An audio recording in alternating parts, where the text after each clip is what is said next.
So hello everyone, welcome back to my channel. तो आज मैं कुछ स्विंग स्टॉक्स निकाल के लाया हूँ, तो आज हम लोग उस पर डिस्कस करेंगे सितंबर मंथ के लिए कि कौन सा मार्केट के साथ जो स्विंग स्टॉक्स है वो कौन कौन से परफॉर्म कर सकते हैं, कैसे परफॉर्म कर सकते हैं। तो we will be discussing that. So चलिए स्टार्ट करते हैं। तो जो पहला स्टॉक है वो है M&M फाइनेंस सर्विसेज लिमिटेड। तो इस स्टॉक पे अगर आज आप देखो तो इस स्टॉक पे एक ट्रेड लाइन बनती हुई आ रही है, यहाँ से टॉप से एक ट्रेड लाइन बनती हुई आ रही है। इस ट्रेड लाइन का यहाँ पे एक ब्रेकआउट हुआ था, फिर अभी इसी ट्रेड लाइन के पास रिटेस्ट करके इसने एक ब्रेकआउट दे दिया है और अभी यहाँ पे कंसोलिडेशन फेज पे है। अगर इसको मैं ध्यान से आपको दिखाऊं, जो जो स्टॉक पे मेरे को सबसे मेरा जो फेवरेट सेटअप बना है, जिसमें मैं बहुत एग्रेसिवली इन्वेस्ट करता हूँ, वो है डब्ल्यू पैटर्न। मैंने अपनी सारी वीडियोस में एक दो डब्ल्यू पैटर्न वीडियोस उस पर डाल ही देता हूँ, जो स्टॉक से बनता है और बहुत अच्छा रिटर्न देते हैं। तो अगर आप इस स्टॉक को देखो तो इसमें एक डब्ल्यू पैटर्न यहाँ बना है और इसका ब्रेकआउट हो चुका है और ये ट्रेंड लाइन के ऊपर ही है। तो मैं तो इसको करंट प्राइस पे एंट्री बनाऊंगा, जो भी मंडे के सेशन के दिन जहाँ भी ये ओपन होगा वहाँ पे एंट्री बनाऊंगा। और जो मेरा टारगेट है इस स्टॉक पे जो टारगेट होगा, पहले तो ये 346 का होगा अराउंड, जो इसका ऑल टाइम हाई रेजिस्टेंस है 346 का होगा।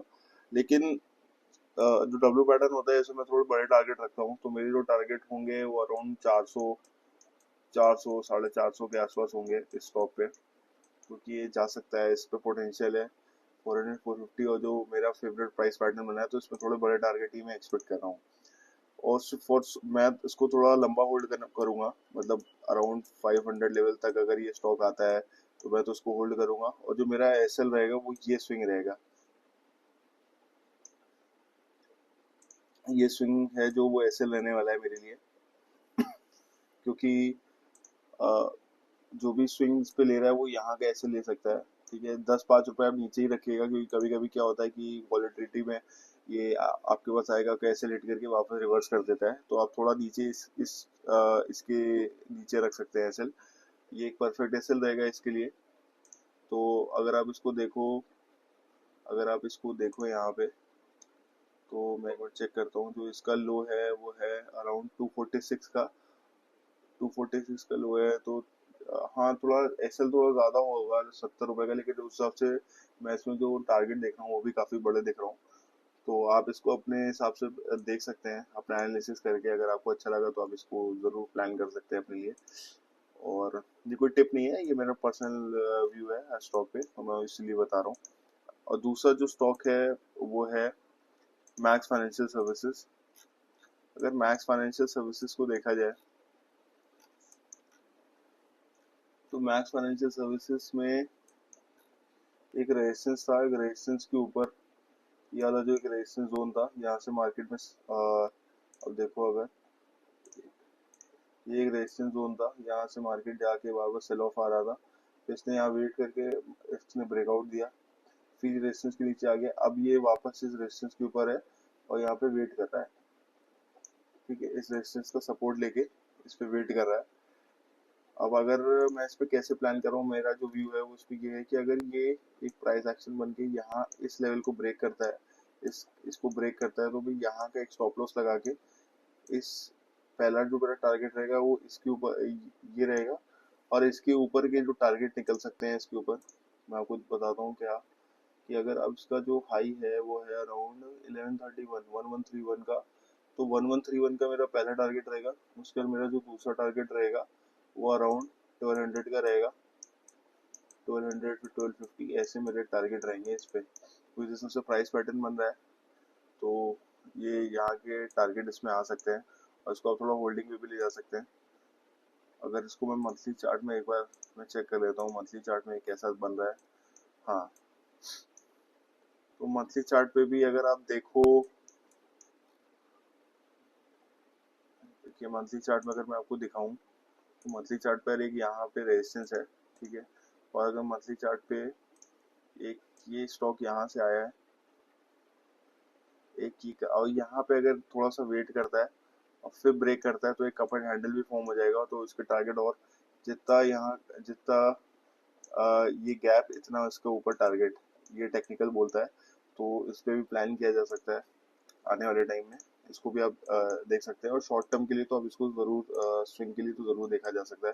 काफ़ी अच्छा स्टॉक है, तो उसको ज़रूर देख सकते हैं। तो तीसरा जो है वो एम्फेसिस है।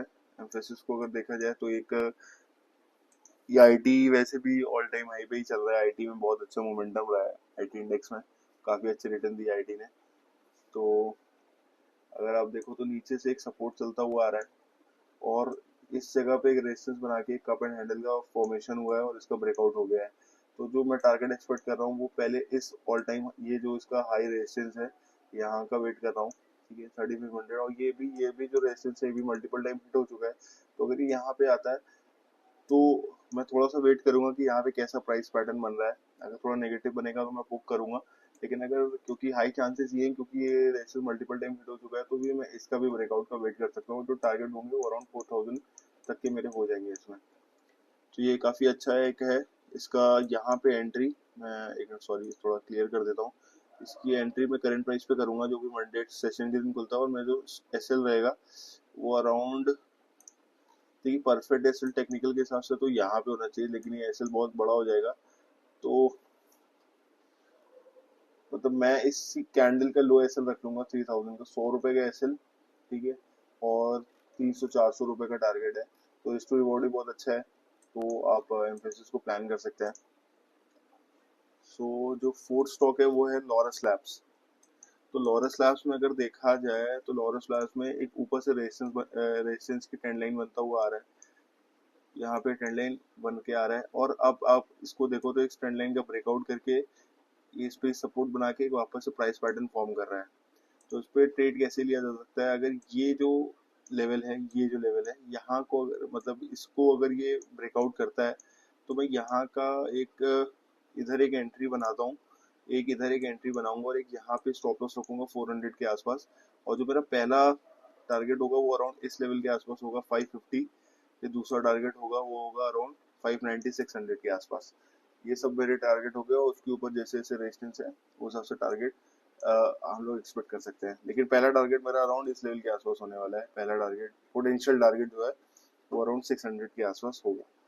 तो इसको भी आप प्लान कर सकते हैं अपने एनालिसिस के हिसाब से। काफ़ी अच्छा लग रहा है लॉरस लैब्स, मैं इसमें अपनी पोजीशन ज़रूर बनाऊंगा। फोर्थ स्टॉक जो है वो है इंडस टावर्स। तो इंडस टावर्स में अगर मैं मंथली में देखूं तो मंथली में आप देखो तो काफ़ी काफ़ी ज़्यादा ये बुलिश मोमेंटम में रहा है स्टॉक लगातार। और इसमें अ, एक यहाँ सॉरी इंडस टावर वगैरह आप देखो तो एक यहाँ पे एक रेजिस्टेंस है अराउंड, ये जो रेजिस्टेंस है इसका अगर मैं नोट करूँ तो ये है 482 के आसपास रेजिस्टेंस है। अब इस स्टॉक को अगर देखा जाए तो स्टॉक पे अगर आप करंट पे ट्रेड बनाते हैं तो थोड़ा सा रिस्की इसलिए हो सकता है क्योंकि जो ये स्टॉक है ये लगातार मोमेंटम करते हुए आ रहा है। एक यहाँ पे छोटा सा पॉज दिया था, लेकिन उसके बाद भी स्ट्रेट लाइन में मोमेंटम हो रहा है। तो मेरे को लगता है कि अगर ये मतलब होने को तो ये भी हो सकता है कि इसको ये सीधा जाके ब्रेक करके सीधा 1000 चला जाए, कुछ भी हो सकता है, यू नेवर नो। बट मतलब मैं जो चाहूंगा इसमें इन्वेस्ट करने के लिए उसमें ये होगा कि मार्केट ऑल टाइम हाई के पास जाए, थोड़ा यहाँ पे कंसोलिडेशन करे, ठीक है, एक हफ्ता 10 दिन जितना कंसोलिडेशन करे, उसके बाद जब यहाँ पे नए सेलर ऐड होंगे, थोड़ी प्रॉफिट बुकिंग होगी, फिर जब ये ब्रेकआउट करेगा तो इसमें एक एंट्री बन सकती है उस रेंज के लो का स्टॉप लॉस, और इस पे हम लोग इसी जगह ब्रेकआउट पे एक एंट्री बना के इस पे थोड़े बड़े टारगेट एक्सपेक्ट कर सकते हैं। तो इंडस टावर में मेरा ये एनालिसिस है, तो आप लोग इसको भी देख सकते हैं। चलिए एक अगला स्टॉक देखते हैं, वो है चोला मंडलम फाइनेंस एंड कॉर्पोरेशन। तो ये मंथली चार्ट खुला हुआ है, उसको मैं ज़रा सॉरी वीकली चार्ट एक बार देखता हूँ। ओके, तो वीकली चार्ट में अगर आप इसको देखो तो वीकली चार्ट में भी एक प्राइस एक्शन बन रहा है।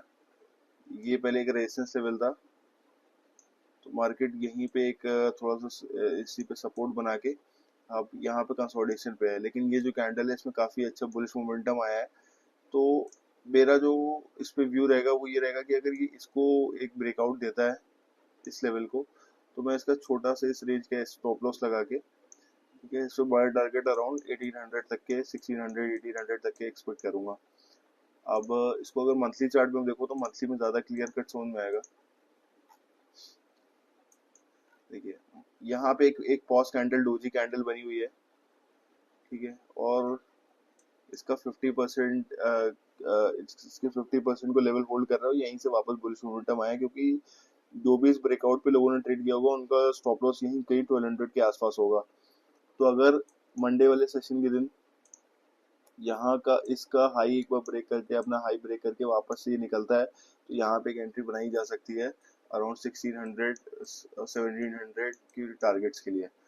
और स्टॉप लॉस अब इस रेड कैंडल का रख सकते हैं, इस रेड कैंडल का एक स्टॉप लॉस रख सकते हैं, तो इस पे काफी अच्छा पोटेंशियल है, इसको भी चेक किया जा सकता है। अगला स्टॉक जो है वो है यूनाइटेड स्पिरिट्स। यूनाइटेड स्पिरिट्स को अगर देखो आप, एक मिनट लोड हो जाता है, हाँ,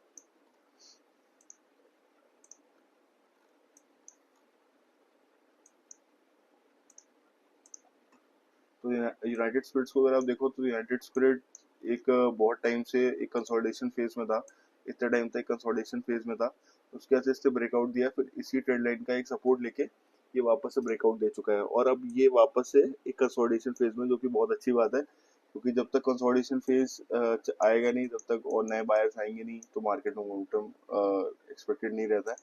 तो एक यहाँ पे एक अच्छा कंसोलिडेशन फेज है, तो इसमें ये है कि अगर ये अपने इसको एक ब्रेकआउट करता है, तो हम लोग एक 100 रुपए का स्टॉप लॉस रख के इसमें अपर लेवल अराउंड 1500 1550 1600 तक के टारगेट एक्सपेक्ट कर सकते हैं। इसको मैं एक बार मंथली चार्ट में दिखाऊं तो मंथली चार्ट में तो आप देखो कि काफी बुलिश है मंथली चार्ट में, क्योंकि ये भी कैंडल बुलिश है, तो मंथली ये कैंडल बता रही है कि इसमें लोग मतलब बायर्स कितने इंटरेस्टेड है।